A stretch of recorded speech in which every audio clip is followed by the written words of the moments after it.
Hello viewers, it is your favorite spoiler from the recap room. For more updates, stay tuned and don't forget to like, share and subscribe. Thank you. On November 12, 1983, Stranger Things Season 5's first episode premieres. Will is singing inside Castle Byers, deep in the Upside Down. His absence in Season 1 was not too long ago. When the Demogorgon appears, Will makes a futile attempt to flee, but it is too swift and powerful.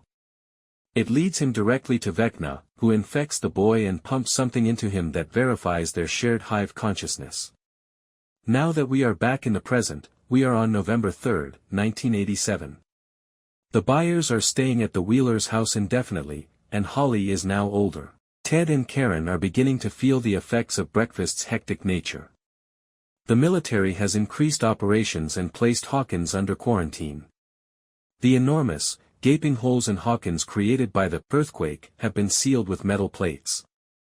While the military has made everyone undergo free, required medical examinations, the children are using them to skate, something the troops are not really happy about.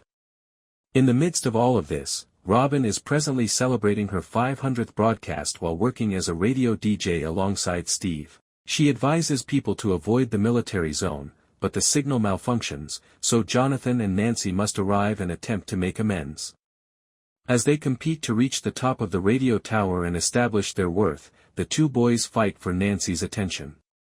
The girls nevertheless are more intrigued in Murray, who arrives up with a consignment of illicit goods after blagging his way through the military zone.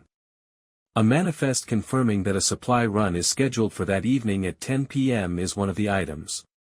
Dustin has been all max on us this season, grieving over Eddie's passing. He shows up at school wearing a Hellfire shirt and isn't going to allow anyone to bully him, not even the Hawkins Tigers, who are now under Andy's leadership. Dustin doesn't aim to blend in, despite what the others want. Sadly, Dustin suffers a beating as a result of his problems. Eleven is presently practicing to both control her skills and avoid the troops, but the military is still pursuing her. Although Hop and Joyce are available to assist, they worry that she is overexerting herself. Hopper plays the protective father position once more and won't let Elle leave even after she smashes that time. In a private conversation with Joyce, Hopper acknowledges that he is concerned. He doesn't see the advantages of sending her in hot since this is merely a reconnaissance mission and every soldier is specifically searching for her. However, they eventually give in, allowing Elle to become a member of the gang. Holly keeps seeing a mysterious man, whom she refers to as Mr. Watsit. Everyone is certain that this is all in her head, even though it has been happening for some time.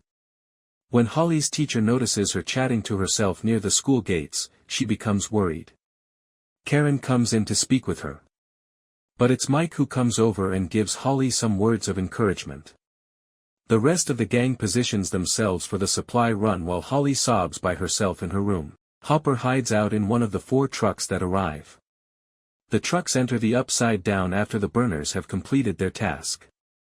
This time, the gang maintains the signal by having Jonathan and Steve drive a vehicle that tracks the signal from above.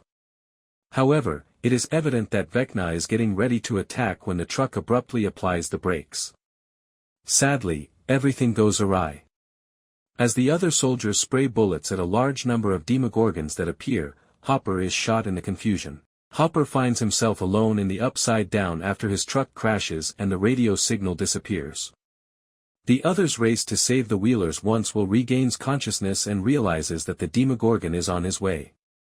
Regretfully, a Demogorgon emerges from a gate that opens in Holly's ceiling. Thanks for watching, stay tuned for more updates.